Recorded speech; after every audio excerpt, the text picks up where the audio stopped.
Et les mecs, aujourd'hui nous avons quelque chose d'inhabituel au garage.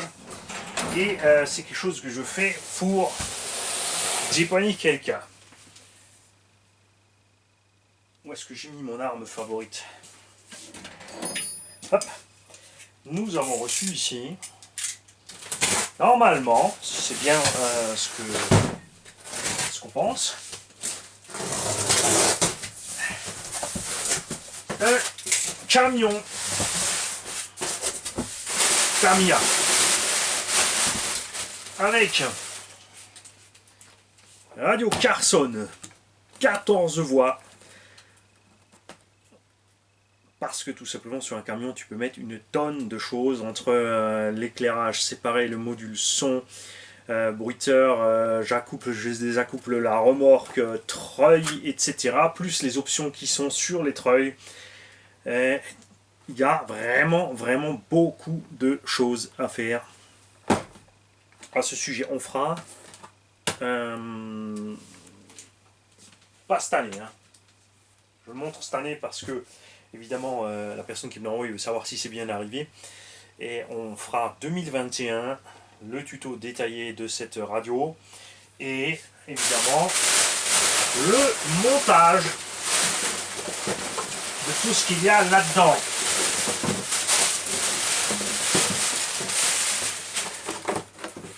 Nous avons plusieurs boîtes. On a ici les réservoirs avec le chrome, suspension hydraulique avec les fixations, kit de roulement à billes, passagère ou pilote, passager ou passagère ou conducteur, la peinture, le moteur.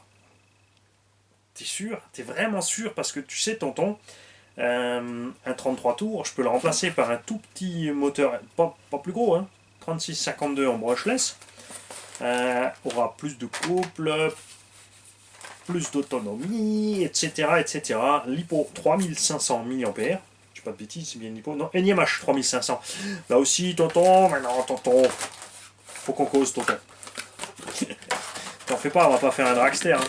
Les gens là qui gueulent, ouais c'est du Scal, t'es fou avec ton brushless, je suis désolé les mecs, hein, genre, les camions, est vrai, ils ont 500, 600, 700, 800 chevaux les standards, quand c'est des camions plus balèzes, c'est 1000, 1500 chevaux, ça t'aligne 90 parce que c'est bloqué, mais sans le blocage, ça va au-delà, alors c'est pas la peine de tout le temps dire faut que ça roule à 10-20 à l'heure maximum, hein. Mais bon, c'est pas le but, le but c'est vraiment rentrer dans le 21e siècle, hein. Avec un petit combo brushless, même pas forcément besoin d'avoir un capteur, on prend un faible KV avec la démultiplication qu'il y a là-dedans, t'es tranquille, c'est certain, plus d'autonomie, tout ce que tu veux, et puis en lithium fer ou si tu veux pas absolument du lipo, bon, après c'est pas moi qui décide, c'est le proprio. Multifonction control unit. Alors ça, ce que tu regardes la boîte, tu te dis, la vache, là-dedans il y a quoi, une 1/10? Et non, là-dedans il y a un haut-parleur, une platine multifonction, toutes les mini prises pour aller brancher toutes les lumières. Parce que c'est un fait, souvent les gens qui achètent des camions, ils se contentent pas d'acheter le camion, ils achètent tout ce qui va avec. Et le platine, et vous en faites pas, hein. Les enfants, il y aura aussi la remorque avec, évidemment. Le King... Non, c'est le grand roller, c'est pas le King Roller, c'est le grand roller. Je ne connais pas le modèle du camion, c'est pas mon dada. Boîte de vitesse à 3 rapports, quand même, hein. Low gear 1.32, 1.17, 1.10. Hein. Tu vois, quand même, voilà, on approche quand même du rapport de transmission de ce qui est Monster Truck, Buggy, Truggy. Hein. Ouais, quand même, tu vois un petit peu. Moi, je dis vraiment que ça mérite un petit brushless. À voir ce qu'on peut trouver en vraiment bas KV. Mais par exemple, tu vois, voilà, très bel exemple. Vu le nombre de tours de ce moteur, les moteurs à charbon ont beaucoup de tours parce qu'il leur faut beaucoup de coups pour emmener des engins aussi lourds. Mais ça réduit évidemment grandement leur vitesse de rotation finale.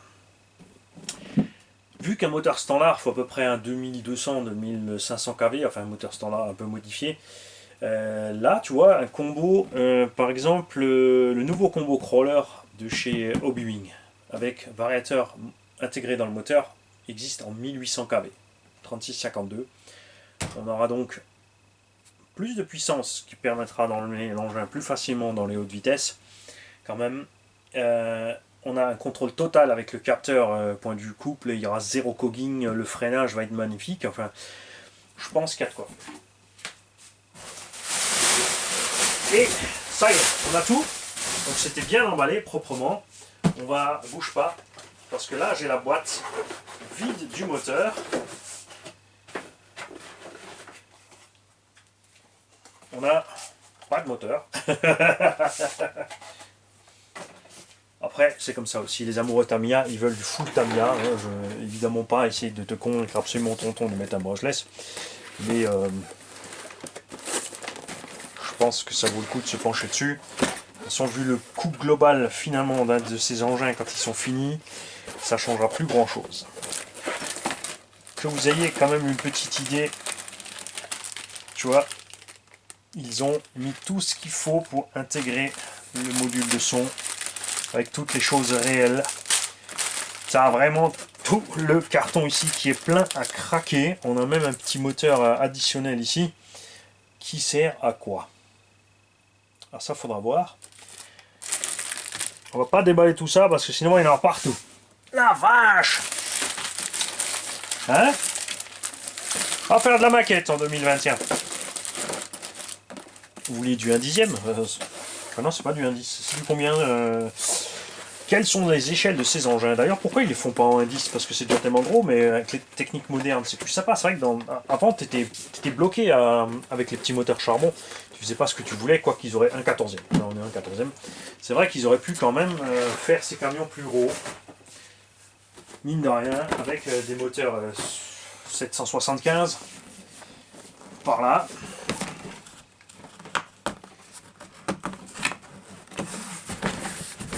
Alors je vous le dis tout de suite, hein, ceux qui rêvaient d'avoir des préparations pour 2021, si c'est pas encore réservé, je pense bien que c'est raté. J'ai déjà une tonne de travail pour 2021. Je peux même dire que oui, je pense qu'avec ce qui arrive, je suis booké. Cabine à peindre, évidemment. Tous les diffs en métal, pignon et satellite.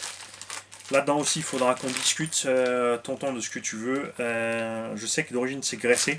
Je sais que beaucoup ont des soucis quand il y a juste la graisse dedans. Les diffs sont vraiment très relâchés et l'engin patine vraiment très vite quand il attaque une côte ou qu'il faut charger. Après, ça dépend de toi aussi dans quelles conditions tu veux rouler. Si tu veux rouler que route, évidemment, ça ne posera pas de problème. Le Vlati, le petit moteur, hein, ça fait quand même un peu mal au cœur de mettre ça là-dedans. Notice, celle-là, je peux te dire qu'elle va squatter mes toilettes. Hein, et je vais la lire et la relire et la relire et la relire et la relire. Comme ça, ça sera beaucoup plus simple au moment du montage, évidemment, pour assembler le bestiau. Quoique, regarde, elle n'est pas immense, la notice. Hein. C'est fou, hein, hein. J'ai même l'impression qu'elle est plus petite qu'un Cloudbuster. Là où évidemment il faudra se donner énormément de mal, c'est au moment de séparer ceci des grappes. Le chromage est fait avec la grappe. Donc l'endroit où tu vas enlever l'ergot, il n'y aura plus de chromage, il y aura le plastique brut. Ça, ce sont des choses qu'il faut faire avec soin. De toute façon, on aura largement le temps de discuter d'ici là pour la peinture, hein, pour savoir comment exactement tu fais. Si tu veux vraiment faire tout ce qui est partie blanche ici en bleu, ou si tu veux faire certaines séparations à certains endroits. On verra ça. Et ah, mais en plus il livre un moteur avec. Un bon vieux. Est-ce que c'est encore un Mabushi? Genuine Tamiya Motors Mabushi, effectivement, c'est un Mabushi toujours encore chez Tamiya. Le petit Mabushi. Ah là là. Hein. Il nous a promis tellement de choses quand on était petit ce moteur qu'il a jamais respecté. À part faire chauffer les lipos à mort. Les animages à mort. ça promet quelques heures de montage. Hein. Pour 2021 aussi, j'ai des projets dans la vraie vie aussi, hein, donc il faudra quand même qu'on change certaines choses au niveau de la chaîne. Niveau vidéo, disponibilité, etc. pour les commentaires, tout ça, tout ça, tout ça. Mais on verra quand on y sera. Moi j'aime bien faire sur le tas, j'aime bien faire à l'arrache. Voilà. Ça va être sympa. Et ce qui va être surtout sympa, c'est évidemment la première mise en route. Le plus long, je pense, ça va pas être de monter le kit. Ça reste la mécanique basique. Hein, tu fais une étape après l'autre, tu vas y arriver. Le plus long, ça va être de passer vraiment, je pense, l'MFP dedans. Avec le bruiteur, il y a. Normalement, il y a même un truc qui vibre pour faire bouger l'échappement, enfin sur la Jeep du moins. Après, je sais pas sur les camions comment c'est fait. Passer tous les câbles proprement, l'éclairage, que tout soit bien posé, durable, ce genre de montage. Et c'est pas fait pour être démonté, remonté, hein. C'est pas le genre d'engin que tu vas passer dans la gadoue et la flotte, etc. C'est définitif une fois que c'est monté. Et évidemment d'aller programmer tout ce genre de choses sur la radio qui va bien avec. Et il faudra aussi se prendre le temps, évidemment, de tout noter pour tonton, évidemment, quel interrupteur fait quoi. Là, on verra encore avec lui, qu'est-ce qu'il a envie d'avoir où, évidemment. Moi, je suis partant de mettre, évidemment, on regroupe ce qu'il y a avant d'un côté, ce qu'il y a arrière de l'autre. Mais ça, on verra au moment de le faire. Tout sera peut-être pas réalisable comme on l'a envie. Pour moi, ça fait une découverte de monter ce genre de kit. Après, j'avais déjà monté des chars et autres. Hein. Je suis pas inquiet, ça me fait pas peur du tout. Il y a quand même beaucoup moins à monter que dans une boîte automatique de Rolls-Royce Phantom. Salut les mecs.